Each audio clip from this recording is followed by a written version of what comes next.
Kids start playing with it, thinking it's just a brain teaser. Next thing you know, they're locked in a logic loop, arguing with their own shadow about Schrodinger's cat. One dude was found debating his toaster over the nature of reality, all thanks to that AI mind bender. They call it Mobius Strip. What's up, y'all? I'm Phil Buck, your host of AI Roundup, a weekly digest of everything AI related.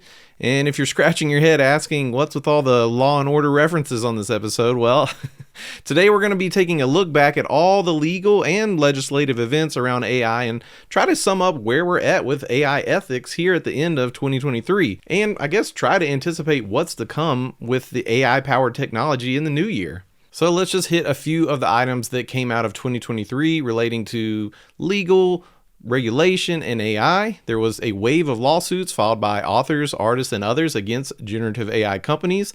The plaintiffs accused these companies of using their data in bulk to train AI systems without proper authorization. OpenAI and Microsoft faced at least their second class action lawsuit in San Francisco federal court for allegedly violating several privacy laws. Notably, a group of 11 nonfiction authors joined a lawsuit in Manhattan federal court accusing OpenAI and Microsoft of misusing their works to train models.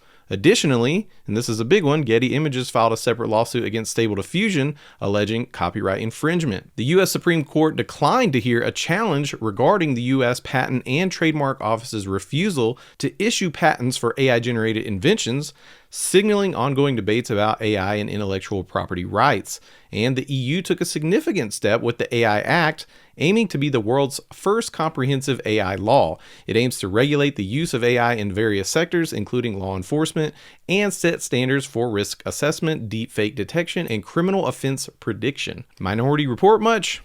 And as the end of 2023 is upon us, the landscape of lawsuits involving AI has been quite dynamic, as we've covered on the show a lot. The courts are showing a cautious approach toward imposing liability on AI developers and expressing skepticism over some of the more dramatic claims made by plaintiffs. Here's a detailed update on how these cases have been playing out. OpenAI and Microsoft in case PM v. OpenAI LP. Plaintiffs allege that OpenAI and Microsoft misappropriated private and personal information from millions of people by collecting data from the internet to train their AI tools. The complaint included a variety of charges such as violations of privacy and property rights and various state consumer protection statutes. However, courts have been hesitant to move forward with these complaints due to a lack of specific factual and technical details necessary for the proceedings.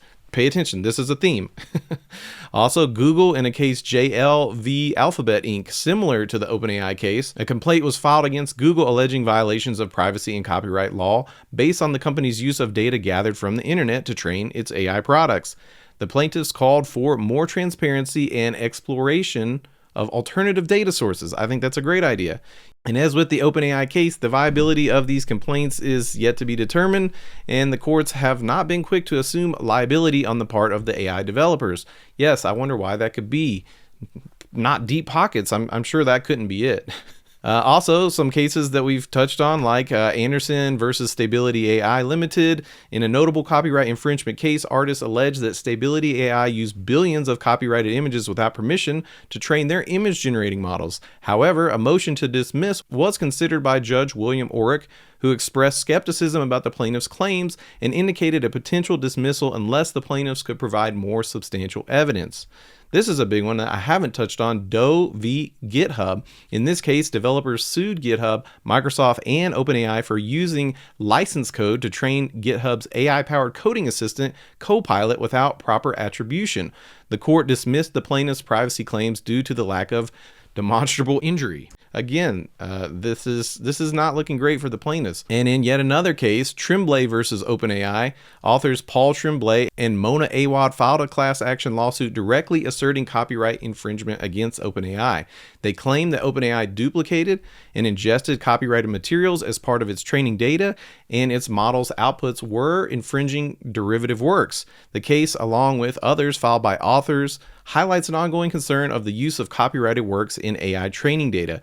And this is one of those things we're really waiting to see how this shakes out. This is a huge deal. So far, the only kind of response we've seen is that the Plaintiffs claiming this stuff are not able to assert that the model itself is a derivative work, and we don't know if the model producing outputs that can be considered derivative works, is that enough to win a case against them? So a reoccurring theme in the dismissal of these cases is the lack of standing, where plaintiffs fail to demonstrate a plausible concrete injury. This has been a significant hurdle for many plaintiffs, as courts are requiring more specific allegations of harm and misuse of personal data. In several cases, defendants have argued that their use of copyrighted material for AI training falls under the fair use doctrine. This defense is likely to play a central role in many AI-related copyright cases, although its application in the context of AI is still being tested. The legality of data scraping for AI training is another defense being explored. While scraping publicly available data is common in technology and data science, its application in AI training is under legal scrutiny. How courts interpret these practices in the context of AI will significantly impact future cases. So, what does all this really mean?